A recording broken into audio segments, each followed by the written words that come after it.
Okay, नमस्कार, मैं मदन लाल आज आपका फिर से हिंदी मास्टर कैडर की कक्षा में स्वागत करता हूं। और जो आज का हमारा टॉपिक है वो है सिद्धनाथ और जैन साहित्य। तो सबसे पहले बात करते हैं कि जो सिद्धनाथ और जैन ये क्या है ना। ये धार्मिक साहित्य है। ये कौन सा साहित्य है? ये धार्मिक साहित्य है। तो सबसे पहले बात करते हैं जो आदिकाल है,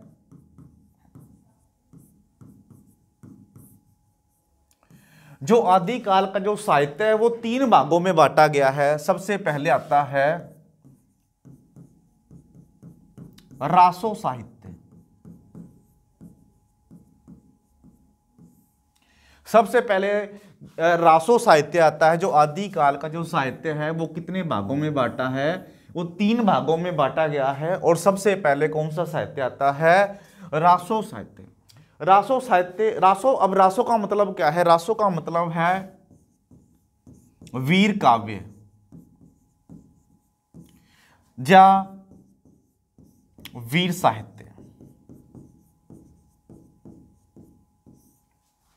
ऐसा साहित्य जिसमें वीरों के बारे में, मीन्स युद्धों के बारे में वर्णन किया गया हो, तो ऐसा साहित्य कौन सा साहित्य कहलाता है? रासो साहित्य कहलाता है। अब ये जो रासो साहित्य है ये जैसे पृथ्वीराज रासो है और विजयपाल रासो है और खुमान रासो है, बहुत सारे जो रासो काव्य हुए हैं उनकी बात हो रही है। जो वीर रस से भरपूर हैं, जो वीर रस से भरपूर हैं उनको रासो साहित्य कहा जाता है। तो सबसे पहले जो आदिकाल का साहित्य है कितने भागों में बांटा गया है? वो 3 भागों में। पहला कौन सा है? रासो साहित्य।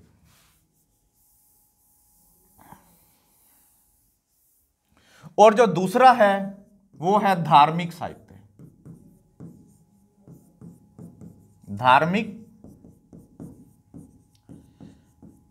दूसरा जो साहित्य है आदिकाल का वो है धार्मिक साहित्य, जो सिद्धनाथ और जैन इस जो कैटेगरी में आते हैं। सिद्धनाथ और जैन कौन से साहित्य में आते हैं? धार्मिक साहित्य में आते हैं। ठीक है, आदिकाल के धार्मिक साहित्य में सिद्धनाथ और जैन को लिया जाता है। ठीक है, और तीसरी कैटेगरी है वो है लौकिक।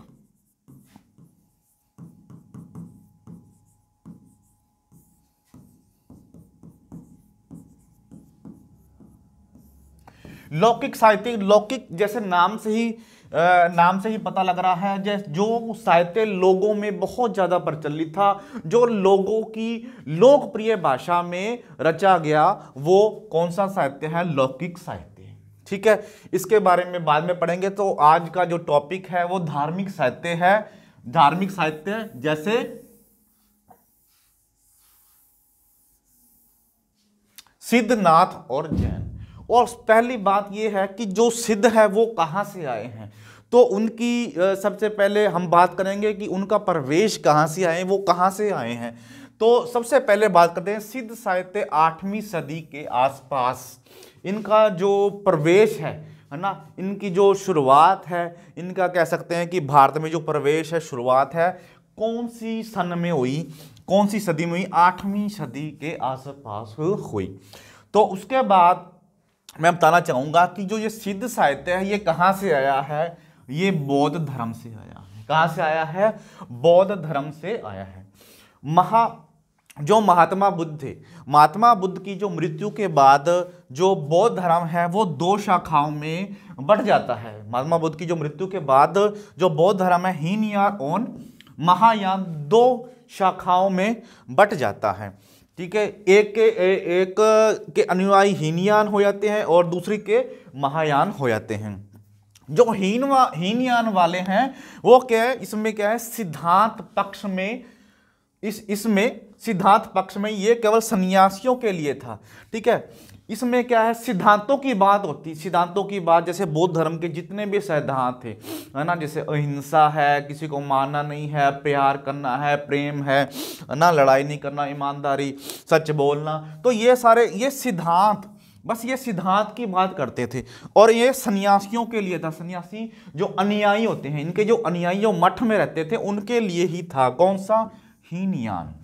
और जो महायान है, महायान में व्यवहारिकता पर बल दिया जाता है। व्यवहारिकता मतलब कि उनको यहाँ तो सिद्धांतों की बात होती थी, सिद्धांतों को बस सीधा फॉलो किया जाता था। यहाँ पर जो प्रैक्टिकल है उनको सिखाया जाता था, ठीक है। जैसे किसी को आप कह सकते हो कि ईमानदारी सिखाना और झूठ नहीं बोलना, है ना, सच्चाई। यहाँ पर सारा काम क्या होता था? व्यवहारिक, उनमें व्यवहारिक शुद्धता डाली जाती थी।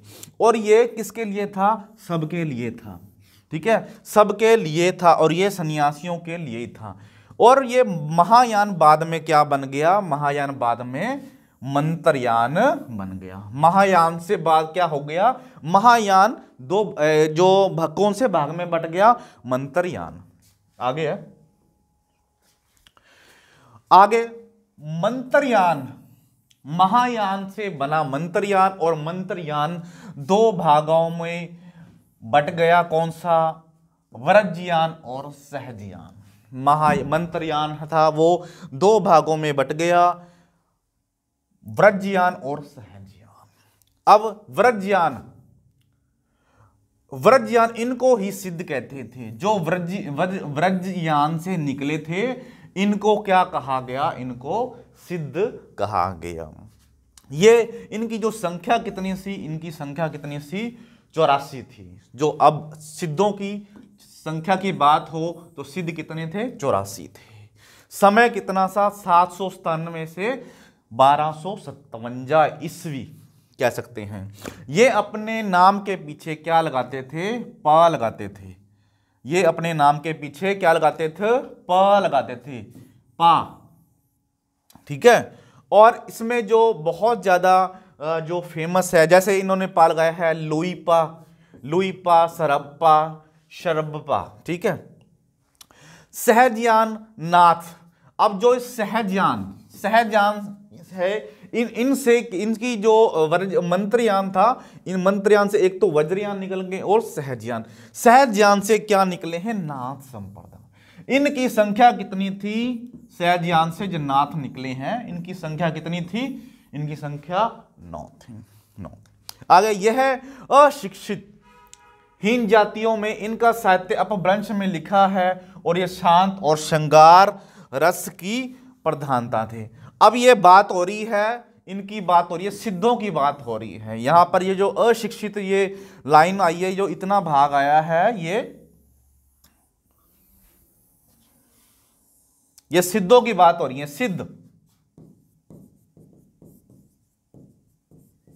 ठीक है। सिद्ध क्या थे? अशिक्षित थे, मतलब कि पढ़े लिखे नहीं थे और हीन जातियों में से थे, ठीक है। और इनका साहित्य कौन सी भाषा में लिखा गया है? अपभ्रंश भाषा में लिखा गया है। और रस कौन सा है? शांत और श्रृंगार रस है। और जो ये लाइन दी हुई इसको इसके बीच में नहीं जोड़ना, ये अलग है। सहजयान से कौन निकले हैं? क्वेश्चन आ जाता है, प्रश्न आ जाता है। सहजयान से कौन निकले हैं? सहजयान से नाथ निकले हैं, नाथ संप्रदा निकली है। और इनकी संख्या कितनी है? इनकी संख्या कितनी है? 9 है, ठीक है। और जो मंत्रयान के 2 भाग हुए हैं, मंत्रयान के जो 2 भागों में अनुयायी बट गए हैं, एक व्रजयान और एक सहजयान। व्रजयान से कौन निकले हैं? व्रजयान से सिद्ध निकले हैं और सहजयान से नाथ निकले हैं, ठीक है जी। और बात यह है कि जो सिद्ध थे अपने नाम के पीछे प लगाते थे, ठीक है, मैंने लिख भी दिया है। आगे है सरप्पा, जो सिद्धों में बहुत ही ज्यादा फेमस है, वो है सरप्पा। इसका जो समय है 769 ईस्वी से। रचना का नाम क्या है? दोहा कोश, कुल ऊट ग्रंथ। इनके जो ग्रंथ में क्या है? पंडितों को फटकार लगाई गई है। जो पंडित होते हैं, ब्राह्मण होते हैं, उनके ऊपर इन्होंने व्यंग रचा है, ठीक है। आगे है शबरपा। देखो इनके पीछे, इनके नाम के पीछे भी पा है, इनके नाम के पीछे भी पा है। शबरपा, इनका जो समय था 780 ईस्वी से। इन्होंने एक ग्रंथ रचा था जिसका नाम था चर्यापद। चर्यापद इनकी पुस्तक का नाम है, आप कह सकते हो इनके लिखे हुए ग्रंथ का नाम है। आगे लुइपा। लुइपा लुइपा की कविता में क्या मिलता है? लुइपा की कविता में क्या मिलता है? या काव्य में, या लेख में, या ग्रंथ में क्या मिलता है? रहस्यवाद मिलता है। तो कई बार प्रश्न आ जाता है कि वो कौन सा सिद्ध साहित्यों का कवि है जिनके काव्य में रहस्यवाद मिलता है? तो आपने क्या लगाना है? लुइपा लगाना है। आगे है कनहप्पा। कनप्पा, इनके जो ग्रंथ कितने हैं? कई बार गणप्पा के जो ग्रंथों की संख्या पूछ लेते हैं, 74 है ग्रंथों का उल्लेख है। और इनका विषय भी क्या रहा है? इनका विषय भी रहस्यवाद ही रहा है। सिद्ध साहित्य, आदिकाल साहित्य, धार्मिक साहित्य, राष्ट्रीय साहित्य और लौकिक साहित्य। जब आदिकाल, मैंने पहले ही बता दिया था कि जो आदिकाल है वो 3 भागों में बांटा गया है। सिद्ध साहित्य, धार्मिक साहित्य और लौकिक साहित्य। ठीक है। आगे है ये बौद्ध धर्म, हीनयान, महायान, वज्रयान से है। और जो सहजयान से क्या है? सहजयान से नाथ संप्रदा। जो नाथ संप्रदा है वो किससे निकली है? वो सहजयान से है। ठीक है। और जो बौद्ध धर्म की जो हीनयान से, महायान से क्या निकले हैं? सिद्ध निकले हैं, वज्रयान से। ठीक है। और इनमें क्या है अब बताता हूं कि जो सिद्ध हुए हैं वो तंत्रों की प्रमुखता। सिद्धों में ज्यादातर क्या पाया जाता है? तंत्र मंत्र पाए जाते हैं। आगे बात करते हैं। सिद्ध जो तंत्र मंत्र की बात करते हैं, तंत्र मंत्र का प्रयोग करते हैं, जो उनके जो अनुयायी थे, जो उनके फॉलोअर हैं, वो तंत्र मंत्र की बात करते हैं। आगे सिद्ध रूढ़ियों का खंडन किया। सिद्धों ने क्या? रूढ़ियों का खंडन किया। रूढ़ियां क्या होती हैं? जो समाज में ऐसी प्रथा चल रही होती हैं, जो पुरानी रीति होती हैं, उनको जिससे क्या है, कह सकते हो कि समाज को थोड़ा सा चेंज करना, समाज को अपने हिसाब से बदलना, रूढ़ियों का खंडन करना। ठीक है। और अंत साधना का पर बल, अंदरूनी कह सकते हो कि शक्तियों पर उन्होंने क्या दिया? बल दिया। जो हमारे मस्तिष्क में, हमारे दिमाग में, जो हमारे शरीर में जो अंदरूनी शक्ति होती हैं, उनके विकास किया, उन पर क्या किया? उन पर प्रबल दिया। आगे है महासुखवाद, भोगवाद के द्वारा मुक्ति की प्राप्ति। उन्होंने कहा है महासुखवाद, मतलब कि अगर जिंदगी का सुख लेना है तो उन्होंने क्या कहा? मतलब कि जैसे उन्होंने गृहस्थ जीवन में ही सभी सुख कहने की बात की है कि आप गृहस्थी जीवन व्यतीत करके ही सभी सुख या मुक्ति प्राप्त कर सकते हो। महासुखवाद, भोग के द्वारा मुक्ति की प्राप्ति। वो भोग विलास में ही अपना क्या कहते हैं कि अपने जो भोग विलास में ही अपने कह लो कि भोग विलास में अपने, हाँ, उनका एक सिद्धांत था जैसे भोग विलास, उसमें ही विश्वास करते थे। आगे है मंत्रों की सिद्धि करने वाले सिद्धि कलाएं। पहले भी आपको बताया था कि जो ये मंत्र के द्वारा ही अपना जो नाम जपते थे, अपने अनुयायियों को नाम सिमरन कहते थे, तो मंत्रों की सिद्धि करने वाले क्या कहलाए? सिद्ध कहलाए। सर्वप्रथम सिद्ध साहित्य का पता हरप्रसाद शास्त्री को नेपाल में चला।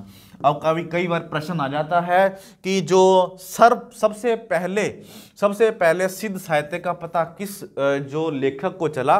तो सब हरप्रसाद शास्त्री को नेपाल में चला। नेपाल में सबसे पहले एक सिद्ध पाए गए। ठीक है। आगे भाषा संध्या, कुछ स्पष्ट और कुछ अस्पष्ट। भाषा कौन सी है? इनकी भाषा संध्या, मतलब कि हिंदी और अपभ्रंश से मिली हुई भाषा है। ठीक है। जिसको क्या भाषा, कौन सी भाषा बोलते हैं? संध्या भाषा बोला जाता है। इन्होंने 5 मंकार जैसे मछली, मांस, मदिरा है और खुदा मैथुन, इन्होंने क्या किया? इन्होंने समाज में कह सकते हो कि अपने अनुयायियों को बोला कि इन्होंने परहेज किया। आगे है सिद्ध की वाणी चर्या गीत कहलाई। जो सिद्धों की वाणी थी वो कौन सा गीत कहलाई? चर्या गीत कहलाई। सरप्पा को सरपान, सरोजपाद, सरोजभद्र, राहुल भद्र भी कहा गया है। इस जो सिद्ध साहित्य का जो सबसे जो फेमस, जो सबसे मशहूर जो कवि कह सकते हैं, लेखक वो है सरप्पा। इनके बहुत से नाम दिए गए हैं, जैसे सरपाद, सरोजपाद और सरोजभद्र, राहुल भद्र भी कहा गया है। दोहा चपाई का प्रयोग इन्होंने इन्हीं में किया है। इन्होंने अपने ग्रंथ में दोहा चपाई जो है पद्धति का या दोहा चपाई का प्रयोग किया है। आगे है दोहा कोश का संपादन राहुल संक्रतन ने किया। जो दोहा कोश का संपादन राहुल संक्रतन ने किया। आगे है सरप्पा जंगलों में रहने वाले वन जाति के थे। जो सरप्पा थे, जो वैसे तो जो दोहा कोश है वो किसकी रचना है? दोहा कोश किसकी है? सरप्पा की है। और इसका संपादन किसने किया था? राहुल संक्रतन ने किया था। आपको बता दूं कि ये दोहा कोश जो रचना है ये किसकी है? ये सरप्पा की है। आगे सरप्पा जंगलों में रहने वाले वन जाति के थे। जितने भी जो सरप्पा के जो कह सकते हैं कि सरप्पा है, लुइपा है, जो ये सारे कवि थे, ये कहाँ पर? जंगल में रहने वाले वन जाति के थे। लुइपा नगेंद्र के अनुसार 84 सिद्धों में उनका स्थान ऊंचा है। पहले भी मैंने बताया था कि जो लुइपा है उनके ग्रंथ में क्या पाया जाता है? रहस्यवाद पाया जाता है। तो हम कह सकते हैं जो लुइपा है वो नगेंद्र जी कहते हैं कि जो 84 सिद्धों में सबसे ज्यादा श्रेष्ठ माने जाते हैं। आगे है एक पंक्ति है। एक पंक्ति को आपने पहचानना है, वो किसकी है? का तरुवर पंच विडाल चंचल ची पठई काल दई करिए महासुख परिणाम लोई भ्रम गुरु पूछी जनाम। ये पंक्ति किसकी है? ये पंक्ति किसकी है? ये पंक्ति किसकी है? लुइपा की। आगे है, इसको आप, ये शब्द थोड़ा सा गलत है, ये शब्द ठीक कर लो आप। ये है डोंगी भया, डोंगी भया, भप्या, डोंगी भप्या। एक ये गंगा उड़ना मोजिए बोडली मतागी कनप्पा गुरु जलधारनी अगर मेऊ पुराने चंक। ये चंक नहीं है, ये है पक। ये सही कर लो, पक, पक सिरवार। ये किसकी है? ये जो ये लाइनें हैं ये किसकी है? डोंबी प्या की है। ठीक है, तो ये पहली वाली है लुइपा की, और ये किसकी है? ये गंगा जमुना मोये, तो ये बुंडीली मताली, ये किसकी है? डोमीपा की है। आगे है नाथ साहित्य। नाथों की संख्या कितनी है? 9। पहले हमने सिद्ध पढ़े थे। सिद्ध थे वो मंत्रों से, सिद्ध जो मंत्रों से जाप करते थे। आगे है नाथ, सिद्ध नाथ। ठीक है, सिद्ध 84 थे और नाथ कितने थे? 9। प्रवर्तक कौन है? गुरु गोरखनाथ। गुरु गोरखनाथ ने किसकी, जो नाथ की जो परंपरा है उसका क्या किया? उसका प्रवर्तक कह सकते हैं, उसको जन्मदाता कह सकते हैं।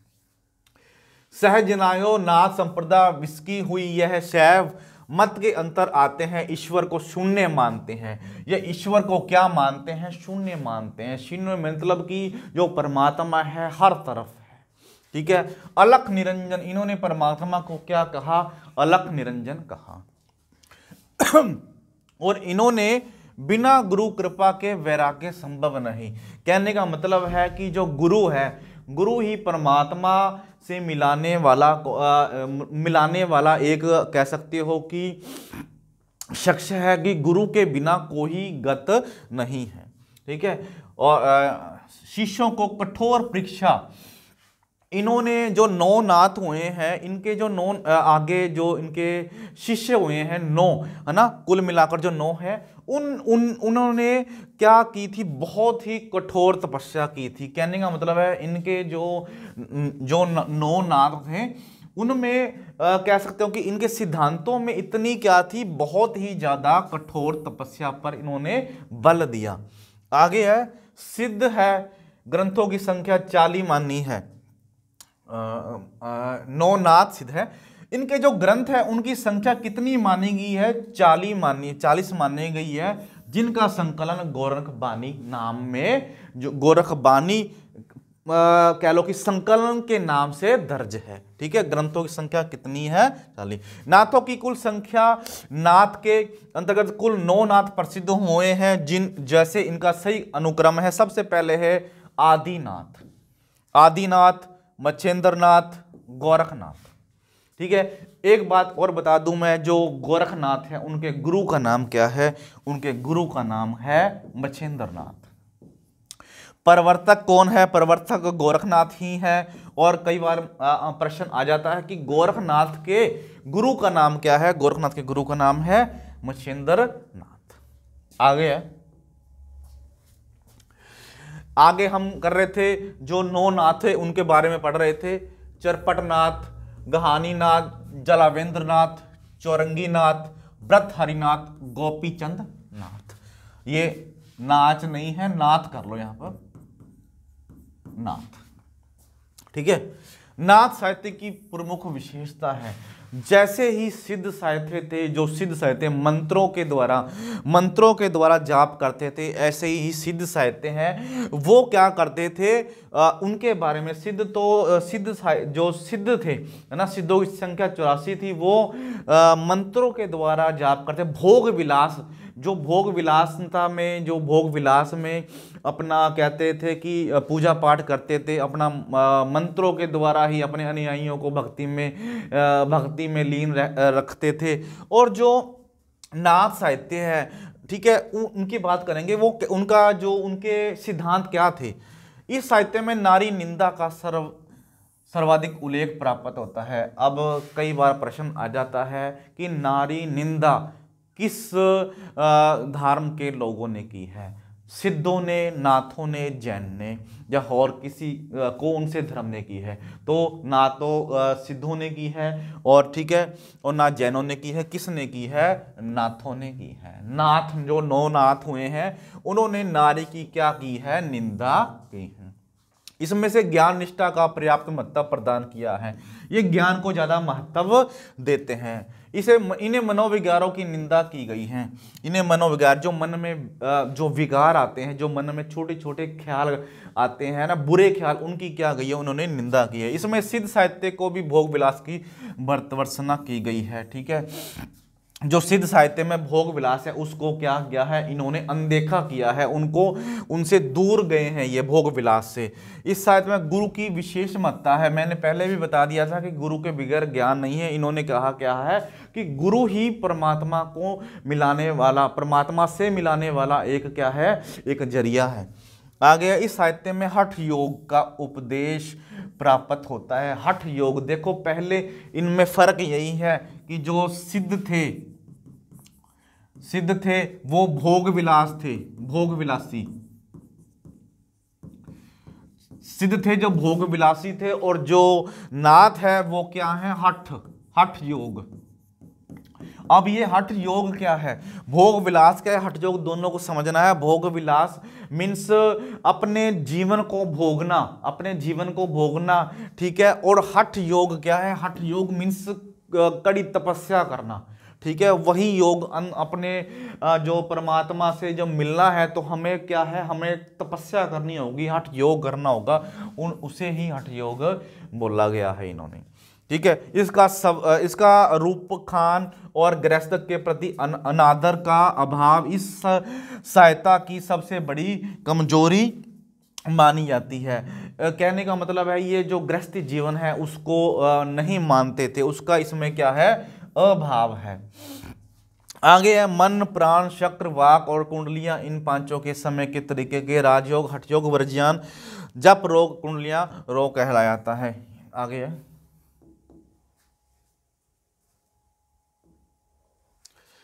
अब देखो हठ योग। गोरखनाथ के सिद्ध सिद्धांत पद्धति ग्रंथ के अनुसार हठ हठ जो शब्द का प्रयोग किया गया है, इसमें ह का अर्थ है सूर्य। ठीक है, एक शब्द आया है हठ योग। ठीक है, ह का अर्थ है सूर्य और ठ का अर्थ है चंद्रमा। चंद्रमा माना है, इन दोनों के योग से ही क्या बनता है, हठ योग बनता है। सूर्य और चंद्रमा मतलब कि जो सूर्य और प्रकृति की शक्तियों को अपने बीच में समा लेना, मीन्स प्रकृति से प्रकृति की जितनी शक्तियां हैं उसको अपने शरीर में प्रवेश करवाना ही क्या है, हठ योग है। आगे है, गोरखनाथ की रचनाओं गुरु गोरखनाथ द्वारा ही रचित कुल ग्रंथों की संख्या 40 मानी गई है। मैंने पहले भी बताया था कि जो इनके जो नौ नाथ हुए हैं उनके द्वारा जो ग्रंथों की संख्या कितनी है, 40 है। ठीक है, और ये गोरखबाणी नाम में दर्ज है। इनके द्वारा रचित ग्रंथों की संख्या कितनी है, 14 है। आगे है, रचित द्वारा कुल ग्रंथों की संख्या 40 मानी गई है, परंतु डॉक्टर पीताम्बर दत्त बड़वाल के इनके द्वारा रचित ग्रंथों की संख्या 14 मानी गई है। कहने का मतलब है कुछ विद्वान 40 मानते हैं और कुछ विद्वान 14 मानते हैं। तो 40 तो बहुत सारे विद्वान मानते हैं, और लेकिन डॉक्टर पीताम्बर दत्त जो पीताम्बर दत्त बड़वाल है वो इनकी संख्या कितनी मानते हैं, वो इनकी संख्या 14 मानते हैं।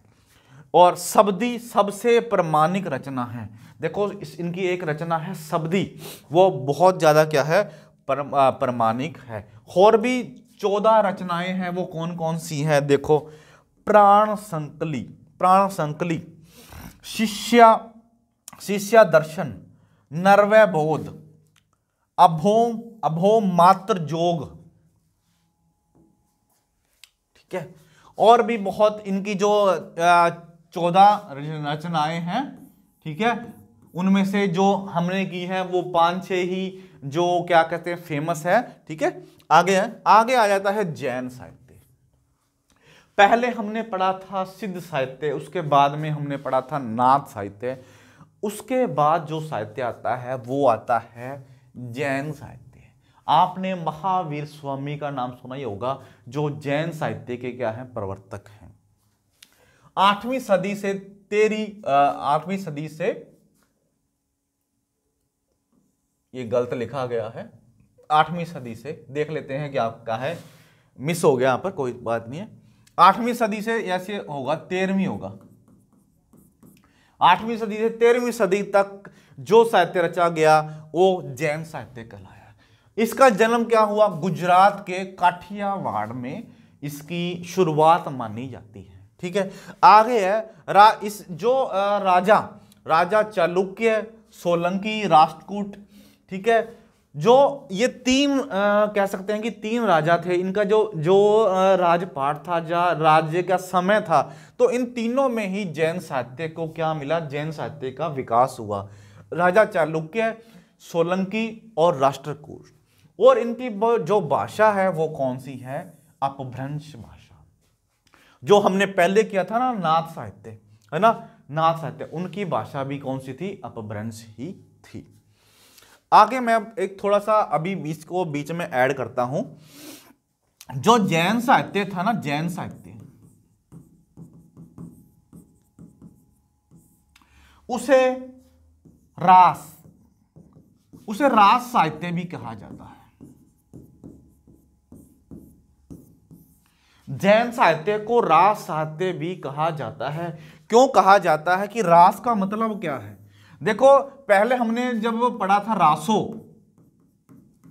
ठीक है, रासो का मतलब होता है वीर काव्य। रास क्या है, क्रीड़ा।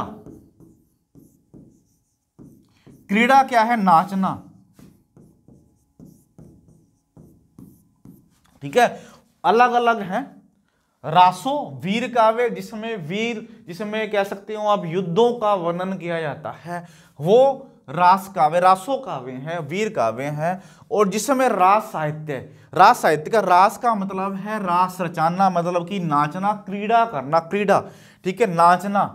तो जैन साहित्य को रास साहित्य कहा गया। एक प्रश्न ये है कि जैन साहित्य को रास साहित्य क्यों कहा गया? तो ये इसका मतलब है जो जैनिक जो कवि हुए हैं, जो जैन लेखक हुए हैं, जो जैनों के जितने भी प्रवर्तक हुए हैं, वो क्या करते थे, वो जितना भी साहित्य रचते थे उनको मंदिर में वो लिखते थे और वहां ही वो क्या करते थे, उनको भजनों को गाते थे। और जो वहां की जो जनता होती थी वहां उसके जो भजनों के ऊपर क्या करती थी, नाचती थी, ठीक है, रास करती थी, नाचती थी। इसलिए ही इनके साहित्य को कौन सा साहित्य कहा गया? रास साहित्य। इन्होंने एक और बता दूं, इन्होंने जो अपना विषय है ना, इनके जो ग्रंथ हैं, जो इनके लेखक हैं, जितने भी लेखक हुए हैं, उन्होंने अपना जो लिखने का विषय है वो क्या रहा है? वो प्रेम रहा है। इन्हें प्रेम काव्य लिखे हैं। प्रेम ऐसे नहीं, प्रेम का मतलब है कि जो परमात्मा की भक्ति वाला प्रेम, ठीक है, परमात्मा की भक्ति वाला प्रेम इन्होंने लिखा है। जैसे राम और सीता की को भगवान का रूप लेकर उनका प्रेम वर्णन किया है, ठीक है। तो आपको पता लग गया कि जैन साहित्य को कौन सा साहित्य भी कहा जाता है? रास साहित्य भी कहा जाता है। और रास साहित्य और रासो साहित्य में बहुत बड़ा क्या है? अंतर है, ठीक है। तो जैन साहित्य ये मैंने आपको बता दिया कि 8वीं सदी से 13वीं सदी तक ये जो गुजरात के काठियावाड़ में इसका क्या हुआ? विकास हुआ था। राजा चालुक्य सोलंकी राष्ट्रकूट जो इस समय जो राजा थे और जो भाषा थी वो अपभ्रंश थी, ठीक है। जो इसके प्रमुख कवि रहे हैं वो है स्वयंभू। जो अपभ्रंश भाषा के जो वाल्मीकि जो कहलाते हैं वो कौन है? स्वयंभू हैं। इनका एक ग्रंथ है पय्यूम में मैंने पहले बताया था कि जो ये इनका जो विषय क्या था, जो जितने भी जो कवि हुए इनका विषय क्या था? प्रेम रहा था। और इन्होंने जो स्वयंभू है, इन्होंने अपनी रचना पय्यूम में राम और सीता के द्वारा जो प्रेम का वर्णन किया है, ठीक है। और दूसरी इनकी रचना है अठनेम्यू, और ठीक है, और तीसरी है स्वयंभू छंद 10 ग्रंथ, ठीक है। आगे इनको अपभ्रंश भाषा का वाल्मीकि कहा जाता है, ठीक है। आगे दूसरा जो कवि है वो है पुष्पदंत। इनके द्वारा जो महापुराण नाग कुमार चरित जस हरचरण ग्रंथ की रचना की गई।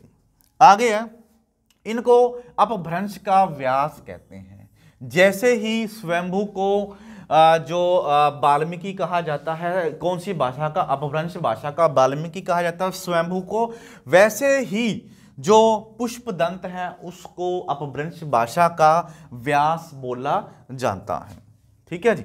आगे है, महापुरुषों के जीवन का वर्णन किया है। इन्होंने जो महापुरुष हुए हैं उनके जीवन का वर्णन किया है। कौन से महापुरुष? जो जैन धर्म के जितने महापुरुष हैं उनको अपनी रचना में वर्णन किया है। आगे है धनपाल। इनका एक जो ग्रंथ है भविष्यत कथा, ठीक है, जो महत्वपूर्ण ग्रंथ है। आगे जोगिंद्र, इनका ग्रंथ है जोग सागर। राम सिंह, इनका ग्रंथ है पाहुड़ दोहा। धर्मसूरी, जम्बू स्वामी रासा। हेमचंद्र, शब्दा अनुशासन। हेमचंद्र जो है इनका एक व्याकरण ग्रंथ है, कौन सा? शब्दा अनुशासन, ठीक है। आगे है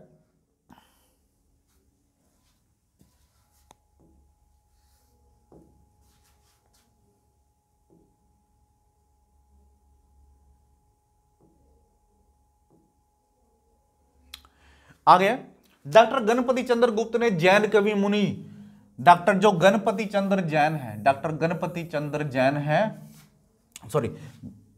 चंद्र गुप्त डॉक्टर गणपति चंद्र गुप्त ने जो जैन कवि कौन से हैं, शलिभद्र की रचना, शलिभद्र की रचना है भरतवेश्वर बाहुबली रास, इसको हिंदी की जो प्रथम रचना माना है, इनको हिंदी की प्रथम रचना माना है। किन्होंने माना है? डॉक्टर गणपति चंद्र गुप्त ने। किसकी रचना है ये? जैन मुनि कवि की रचना है। और लेखक कौन से हैं? शालिभद्र की रचना है। ठीक है। और जो ग्रंथ का नाम क्या है? भरतवेश्वर बाहुबली। ठीक है। आगे है, हिंदी की प्रथम रचना माना है। ध्यान रखना, आपने कई बार क्वेश्चन आता है, प्रश्न आता है कि गणपति चंद्र गुप्त ने कौन से लेखक की कवि को प्रथम रचना माना है? कौन सी रचना? भरतेश्वर बाहुबली रास को हिंदी की प्रथम रचना माना है। और किसकी है? शलिभद्र सूरी की। आगे है, इसमें क्या है? वीर और श्रृंगार एवं शांत रस का प्रयोग किया गया है। ठीक है। वीर रस भी है इसमें, शांत रस भी है, ठीक है, और श्रृंगार रस भी है। और इसने दोहा चुपाई शैली, लिखने का जो ढंग है वो कौन सा है? दोहा प्लस चौपाई शैली में ये लिखा गया है। आगे है, बहुत ही जो मशहूर या फेमस कह सकते हो कि जो कवि हैं या लेखक हैं, वो है देवसेन। देवसेन का एक बहुत ही महत्वपूर्ण ग्रंथ है शावकाचार। शावकाचार जो बहुत ही फेमस है ना, जैन कवियों के द्वारा लिखा गया जो ग्रंथ है, जिसकी रचना किन्होंने की? देवसेन ने की। और इसमें कितने? 250 दोहे हैं। कितने? 250 दोहे हैं। आगे है विजयसेन सूरी। विजयसेन सूरी, ये गलत लिखा हुआ है। विजयसेन सूरी का जो नाम सही कर लो, ये ग्रंथ का नाम है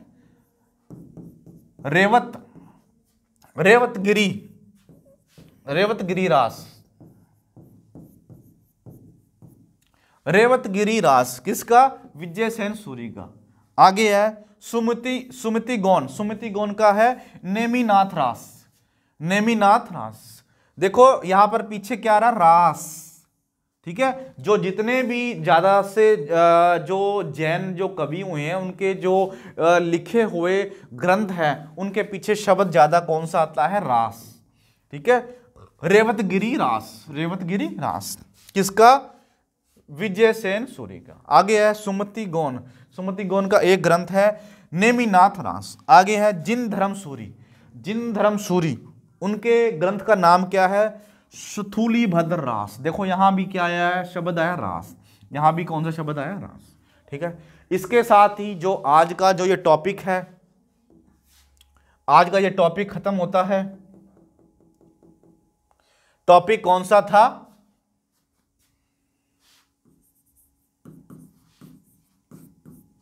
धार्मिक साहित्य। धार्मिक साहित्य में हमने क्या किया है? सिद्ध, नाथ और जैन। ठीक है। हमने धार्मिक साहित्य में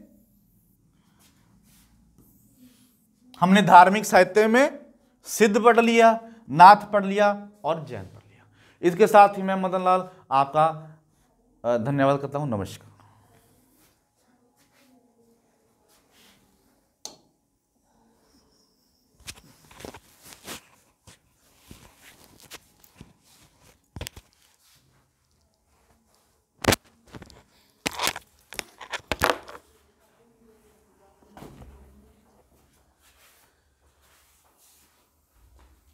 चलो आपकी क्लास